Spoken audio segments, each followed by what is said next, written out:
जय हिंद साथियों, इस लॉकडाउन के दौरान हमने देखा कि सबसे ज़्यादा पीड़ित तबका अगर कोई रहा लॉकडाउन के दौरान तो वो था मजदूर तबका, वो था रोज कमाने रोज खाने वाले तबका, वो था प्रवासी मजदूरों का एक बड़ा वर्ग जिनकी संख्या करोड़ों में है पूरे देश में।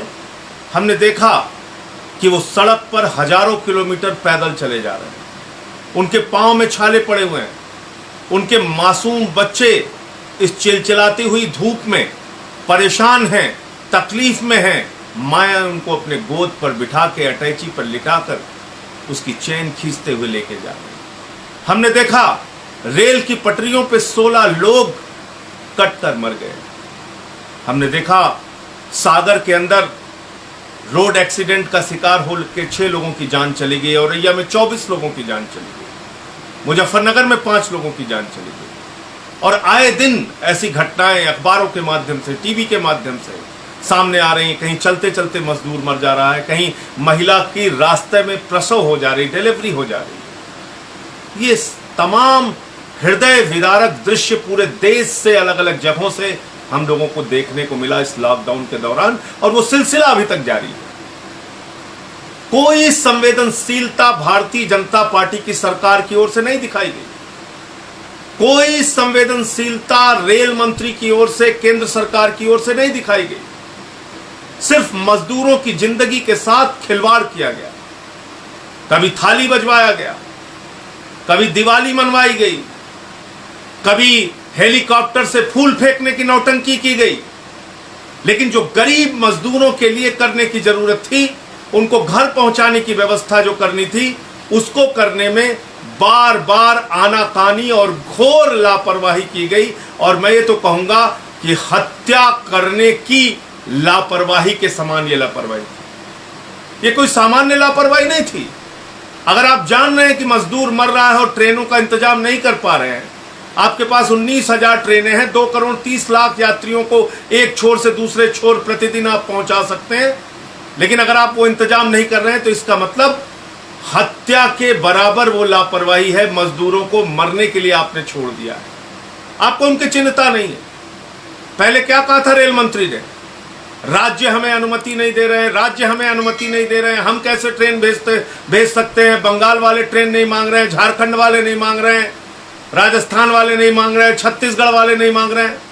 तमाम नौटंकी पीयूष गोयल ने, रेल मंत्री ने की। और उस वक्त भी हमने कहा था कि देश में एनडीएमए एक्ट लागू है, राज्यों की अनुमति के लिए कोई आपको आवश्यकता नहीं, आप सीधे निर्देश जारी कर सकते हैं।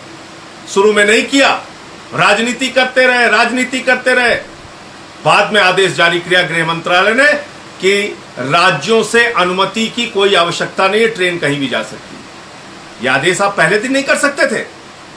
क्या आप लगातार मजदूरों की पीड़ा को देखकर हर्षोल्लास में डूबे हुए हैं, मौज मस्ती में डूबे हुए हैं? आपको मजा आ रहा है, आप कुंभकर्ण की गहरी नींद सो रहे हैं, आपको चिंता नहीं है मजदूरों की। उन गरीब मजदूरों को आपने मरने के लिए छोड़ दिया है। विदेशों से हवाई जहाज से लोगों को भारत बुलाने की चिंता आपको है। तमाम नौटंकी ड्रामा, हेलीकॉप्टर से फूल वर्षा करने की, नौटंकी करने की आपको चिंता है, लेकिन इन मजदूरों को उनके घर पहुंचाने की चिंता नहीं है। और अब जो मामला सामने आया है साथियों, वो भारतीय जनता पार्टी के सरकार के चेहरे को बेनकाब करता है, इनकी सोच को बेनकाब करता है, इनकी संवेदनहीनता मजदूर तबके के प्रति जो है उसको बेनकाब करता है। और हुआ क्या है मैं आपको बताना चाहूंगा। एक ट्रेन निकलती है महाराष्ट्र से, उसको जाना होता है सिवान, गोरखपुर के रास्ते। 18 मई को सिवान पहुंचना था, 25 मई को वो ट्रेन पहुंचती है, उड़ीसा चली जाती है। वो ट्रेन उड़ीसा चली जाती है। जो ट्रेन पटना पहुंचनी थी वो गया पहुंच जा रही है। 23-23 घंटे, 24-24 घंटे, 2 दिन, 5 दिन, यहां तक कि 7-7 दिन तक ट्रेन लेट पहुंच रही है, 7-7 दिन तक। और इसमें क्या हुआ है? वो गरीब मजदूर भूख से रास्ते में मर गए, उनके बच्चे मर गए, 7 लोगों की जान श्रमिक ट्रेन के अंदर चली गई। यह आपकी लापरवाही है, यह आपकी संवेदनहीनता है। आप पहले सड़क पर मार रहे हैं मजदूरों को, फिर ट्रेन की पटरियों पे मार रहे हैं, ट्रेन जो चला रहे हैं उस पर भी मार रहे हैं, भूखे प्यासे मार रहे हैं। भूखे प्यासे रह के वो मजदूर मर जा रहे हैं, उनके बच्चे मर जा रहे हैं। और आज जब से मैं ये खबर पढ़ा हूं मैंने, मुझे यकीन नहीं हो रहा कि इतनी ज्यादा लापरवाही सरकार के द्वारा हो सकती है, इतनी ज्यादा संवेदनहीनता सरकार के द्वारा हो सकती है। यकीन नहीं हो रहा है, लेकिन ये सच है साथियों, ये सच है, ये हुआ है। आप बताइए, रेलवे ट्रैक पर ट्रेन 7 दिन तक चली जा रही है, कहां की कहां पहुंच जा रही है, किसी को कोई खबर नहीं।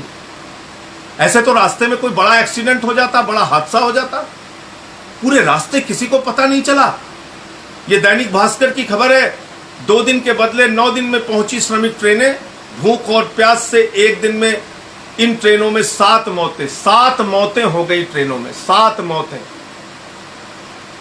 2 दिन के बजाय 9 दिन में पहुंच रही है ट्रेन। 7 दिन ट्रैक पर बेपरवाह होकर ट्रेन चल रही है, रास्ते में कोई हादसा हो जाता, कोई घटना हो जाती। और अब कहां है पीयूष गोयल? रेलवे के ट्रैक पर चलने वाली ट्रेनों की तो जिम्मेदारी आपकी है। अभी तक तो आप सभी राज्य सरकारों को जिम्मेदार ठहरा रहे थे। इन 7 मौतों के लिए हत्यारा कौन है? इन 7 मौतों के लिए जिम्मेदार कौन है? इन 7 मौतों की वजह क्या है? इन 7 मौतों की वजह है घोर लापरवाही जो रेलवे और केंद्र सरकार के द्वारा की गई। और मैं तो समझ रहा हूं कि जैसे आप सबक सिखाने पे लग गए, जैसे आप ये चाह रहे हो कि ठीक है मजदूरों, तुम घर न जाना चाहते हो, हम तुम्हें ट्रेन के अंदर ही मार के दिखाएंगे। पहले सड़क पे मारेंगे, फिर रेल की पटरियों पे मारेंगे, फिर ट्रेन में मारेंगे। मैं देश की जनता से कहना चाहता हूं, इस संवेदनहीन सरकार के चेहरे को पहचानिए। ये नौटंकीबाज भारतीय जनता पार्टी के लोगों को पहचानिए। ये आपकी जिंदगी के साथ खिलवाड़ करने वाले ये भाजपाई नेताओं को पहचानिए, जिन्होंने आपको सिर्फ कीड़े मकोड़े की तरह जमीन पर, सड़क पर, ट्रैक पर, ट्रेन के अंदर मरने के लिए छोड़ दिया है। इनके चेहरे को पहचानिए। ये सिर्फ बड़ी बड़ी बातें करते हैं, नैतिकता की, राष्ट्रवाद की, भारत माता की। ये तुम्हारा नैतिकता, ये तुम्हारा राष्ट्रवाद, ये तुम भारत माता की इज्जत कर रहे हो। और भारत की माताएं ट्रेनों और सड़कों पर मर रही हैं, और तुम ये सब नाटक करके देश को गुमराह करते रहते हो हर बात पे। अभी दिल्ली के अंदर भी ये लोग नाटक कर रहे हैं।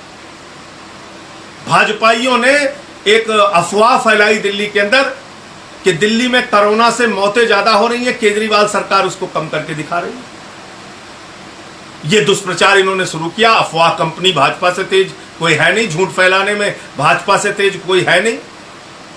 तो दिल्ली सरकार का सहयोग करने के बजाय, केजरीवाल सरकार का सहयोग करने के बजाय लगातार भारतीय जनता पार्टी के लोग झूठ बोलते रहे और ये कहते रहे कि दिल्ली में मौतें ज्यादा हो रही, कोरोना से मौतें ज्यादा हो रही। कोई कह रहा 1000 मौतें हो चुकी, कोई कह रहा 1500 मौतें हो चुकी, कहीं एमसीडी का बयान आ रहा है, कहीं मनोज तिवारी का बयान आ रहा है, कभी कोई भाजपा का नेता बोल रहा है। इन बेशर्मों को शर्म नहीं आती? कोरोना के मौत के आंकड़ों पर भी घिनौनी और घटिया राजनीति करते हैं। दिल्ली के हाई कोर्ट ने बाकायदा आदेश जारी किया है और उसमें लिखा है कि दिल्ली में डेथ ऑडिट कमेटी बनी हुई है, डॉक्टर्स की, एक्सपर्ट्स की। उन डॉक्टर्स की क्षमता पर दिल्ली उच्च न्यायालय को कोई संदेह नहीं है। यह उच्च न्यायालय खुद कहता है। माननीय उच्च न्यायालय ने कहा है डेथ ऑडिट कमेटी की एक्सपर्टीज पर हमको, उनकी क्षमता पर किसी प्रकार का कोई संदेह नहीं है। और जो मौत का आंकड़ा दिल्ली सरकार के द्वारा, अरविंद केजरीवाल सरकार के द्वारा जारी किया गया है, वो पूरी तरह से सच है। और जो हाई कोर्ट में याचिका दायर हुई थी इस संबंध में, उसको दिल्ली हाई कोर्ट ने खारिज कर दिया, यानी भाजपा के झूठ को खारिज कर दिया, भाजपा के चेहरे को बेनकाब कर दिया, भाजपा के अफवाह को बेनकाब कर दिया। और मैंने कल कहा कि भाजपाइयों को इस अक्षम्य अपराध के लिए माफी मांगनी चाहिए दिल्ली की जनता से, जिसको तुम भयभीत करके रखना चाहते हो, जिसको तुम डरा के रखना चाहते हो। जिसको मौत के आंकड़े बढ़ा बढ़ा के दिखा के तुम डराना चाहते हो। तो ये थी दिल्ली हाई कोर्ट के संबंध में जो फैसला आया था उसकी जानकारी। दूसरा, पिछले 25 साल से लगातार भाजपाई सुबह से लेकर रात तक Gujarat model, Gujarat model, Gujarat model, पूरी दुनिया में डंका पीटते हैं गुजरात मॉडल। और उसी गुजरात से हमारे प्रधानमंत्री आदरणीय नरेंद्र मोदी जी आते हैं और उसी गुजरात से गृह मंत्री अमित शाह जी आते हैं। लेकिन क्या हुआ उस गुजरात मॉडल पे? अभी गुजरात हाईकोर्ट का भी एक फैसला आया है, ध्यान से सुनिएगा।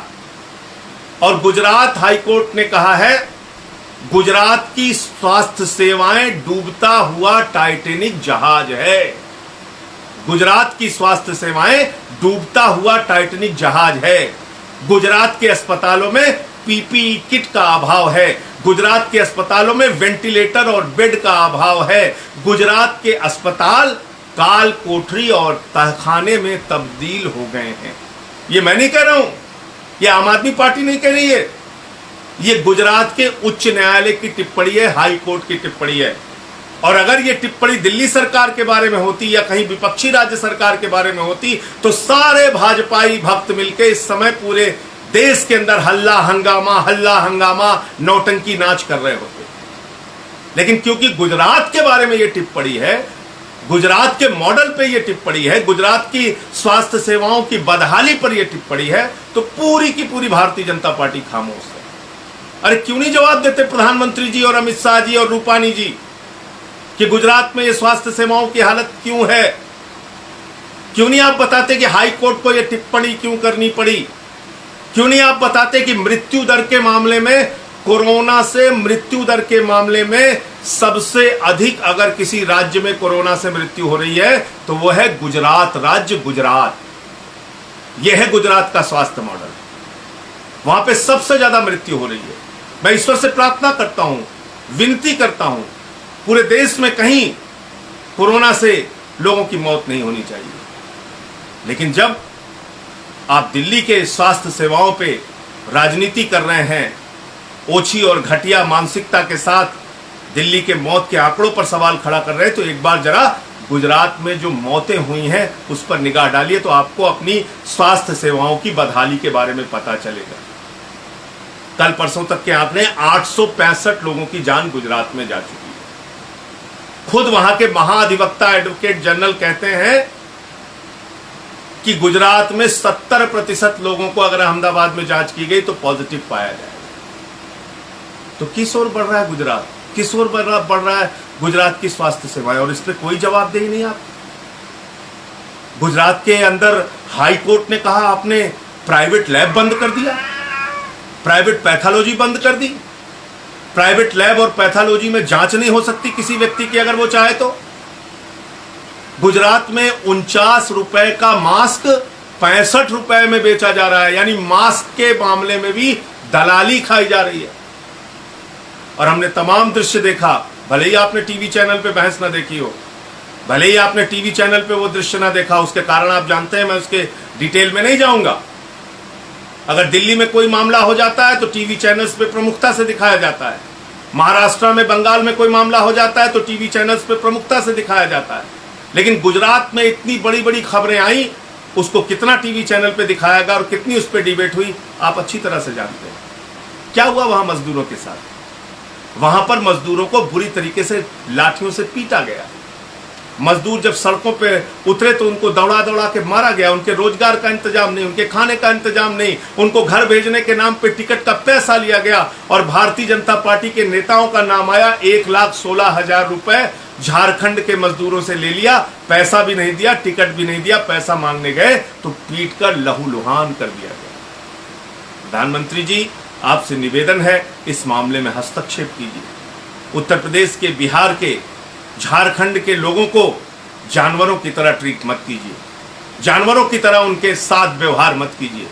उनको मारा पीटा जा रहा है, उनको आपके राज्य के अंदर भगाया जा रहा है, ट्रेन के नाम पर पैसे ले लिए जाते हैं, उस पर दलाली खाई जा रही है। तो मैं समझता हूं कि आज कम से कम भारतीय जनता पार्टी को देश की दूसरी राज्य सरकारों पर सवाल उठाने का कोई नैतिक अधिकार नहीं है।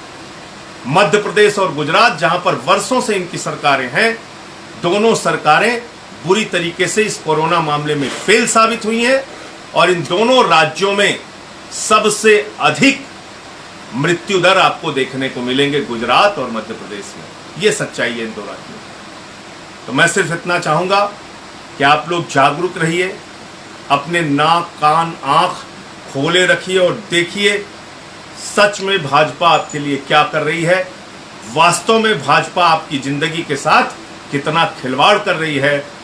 और इन बेईमानों का, इन संवेदनहीन लोगों का जवाब दीजिए, बाहर निकलिए। इंकलाब जिंदाबाद, आम आदमी